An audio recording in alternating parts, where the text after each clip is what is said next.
What is up, guys? Hey the guys, what TheHillTwins is up? are here. We're here today with the Hirudegan red-blue deck profile and analysis. For the how to play videos, make sure that you tune in for the next one, especially if you're supporting us on Patreon. Okay? These videos will be available to you earlier than later. So without further ado, let's put it over to Eric and let's have him speak about the deck and do the deck profile, guys. Alright, so guys, as you know, I ran Hirudegan at the Super Release Tournament, and I went clean, undefeated. Ended up throwing away the game against Anthony Hernandez by accident. But I would have went clean, undefeated with the deck profile, with the deck, so that's good. The deck is very smooth. I'm gonna just jump right into the deck profile for you guys, let you know what I played and why I played it, all right? Gotcha. So without further ado, let's go, guys. All right, guys, so for starters, one drops, we played 3-time Control Cronoa. She's just a necessary drop. I don't want to deal with Shugesh. I don't have to even worry about him knowing that I mainboard her. So that's one of the objectives behind it. It's really simple. You just play her and you don't have to worry about nothing. She's a draw one card if they're not running Shugesh, which is still great. And she's a 5k combo power. So next on our one drop list, and one of the most important key drops is going to be our Intensifying Power Trunks. This card is just really good. It was created in set 4. He has a similar Kaabah effect. You attack and you take a life, but instead he gets critical. And he gets critical. And the thing about him is that he is a Trunks GT, which allows you to go into the Chain Evolve Attack form, which Zero. is Chain Attack Trunks. Which you guys will be seeing later on the deck profile. Alright, guys. Next, we have another essential one drop. This is just essential for winning the game. We have Kaabah. You guys are pretty familiar with him. He's the one drop. When he attacks, takes a life, and he gains double strike and 10k for the duration of the turn.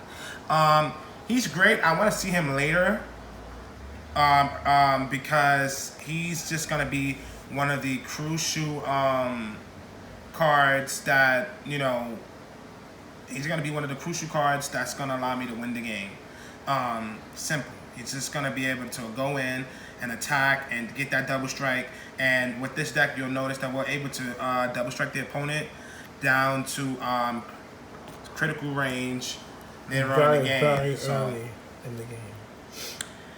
Next, guys, for our 2 drops, we have 4 Unyielding Spirit Trunks. I really wish this card came some type of foil or stamped.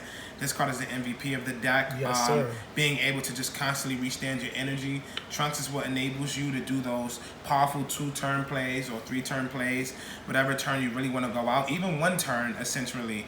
And yeah, he's just super strong. You never want to drop him. You never want to charge him. You just want to hold him and use him as combo fodder, so that you can be able to just connect your plays together and play extremely strong with that. And also another thing is when you attack with the Trunks or the Kaabah early on and you combo with him, they become a 20k and you get to restand your energy. So now your opponent has to do a little bit more to defend that attack. Basically, it's unless they have an energy open, it's almost impossible for them to guard without going at mega minus. Correct. Some more 2 drops. We play Koi, the emissary of Flame. The emissary of Flame. He is really good. What he does is he is the 10k for the deck. If your leader card is a demon, is a phantom demon, you get to discard 1 card. In that case, you get to draw 2 cards. And that's his 10k. So I got a lot of questions about what if you have no cards in your hand. If you have no cards in your hand, then it doesn't fire off. It doesn't fire off. But that's why you want to attack with Hirudegan first, get that combo, that draw, and then go into other things, of course. But he's just really good because he's extra filter. You get to awaken early on, and you don't have to flip him to awaken yet. You get to use these things and filter, and then you can choose to awaken after you use it. But I don't use it as a normal 10k. I use it as a filter. It filters the discard pile, and you get to see more cards to go into your combo. And sorry guys, I know I didn't get right into what the leader does. I'll just quickly let's just do jump it. that back at the end of the match. I mean, at the end of things when we full circle. Next, guys, for our 3 drops, we play our tech, 2 sneak attack Vegetas. Okay, so what he does is he has barrier, so that's really good. He's a 3 drop, 2 blue, 15k attacker. He has barrier, and auto. When he attacks a leader card, the opponent takes 1 card from their hand and places it on top of their deck.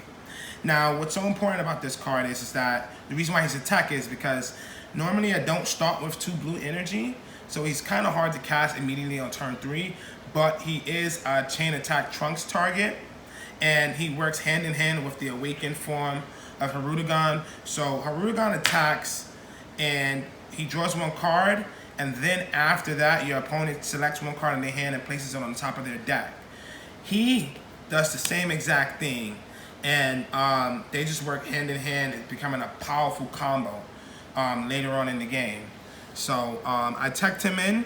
If I caught him, he was just extra and he was really good. Otherwise, he was just fodder for the effects. Next, guys, we played 4 Unbreakable Sun Gohan. This card is just our average filter of, like, you know, pseudo 10k. We're gonna get that 10k boost, and we're gonna draw a card. And it's also on the element. It's a red, and you know, we get to do some pretty cool combos with it. Next, guys, one of the main pieces of the deck, which is our chain attack Trunks.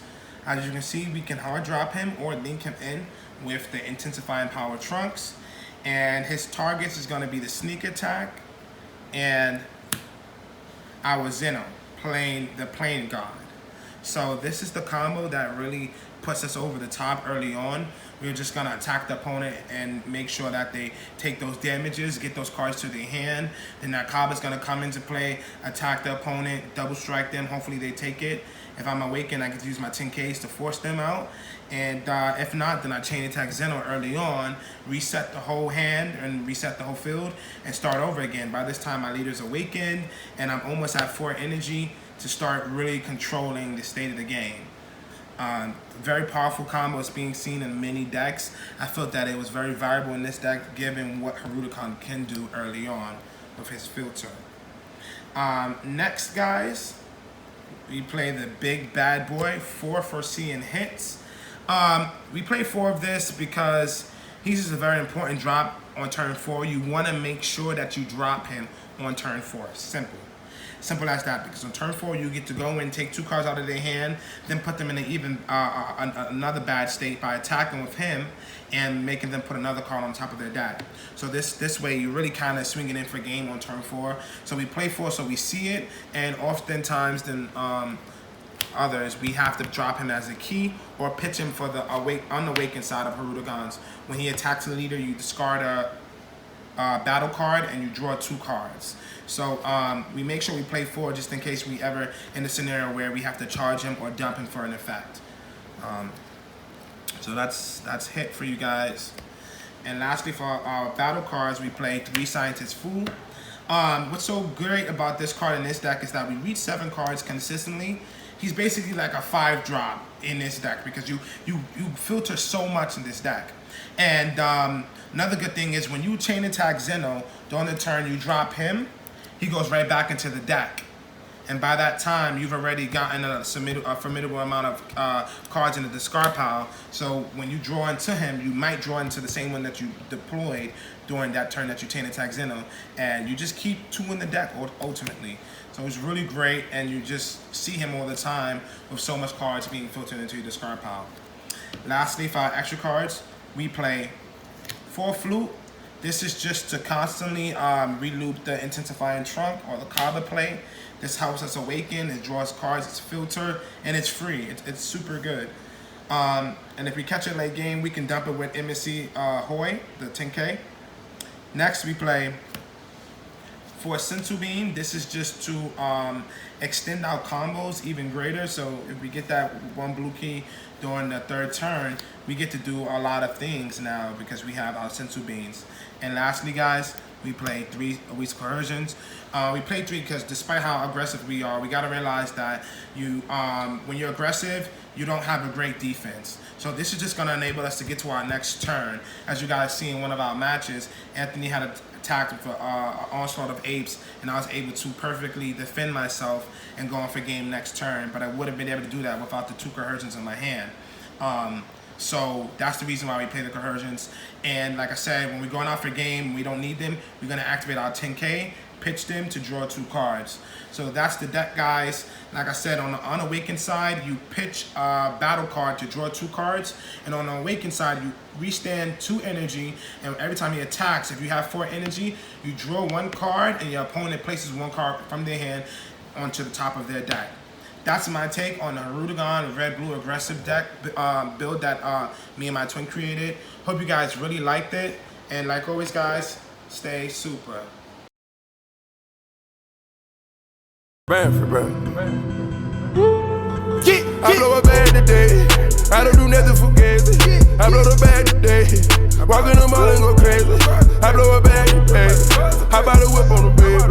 I blow a bag today. I put the whip on the bed. I blow a bag today. I blow a bag.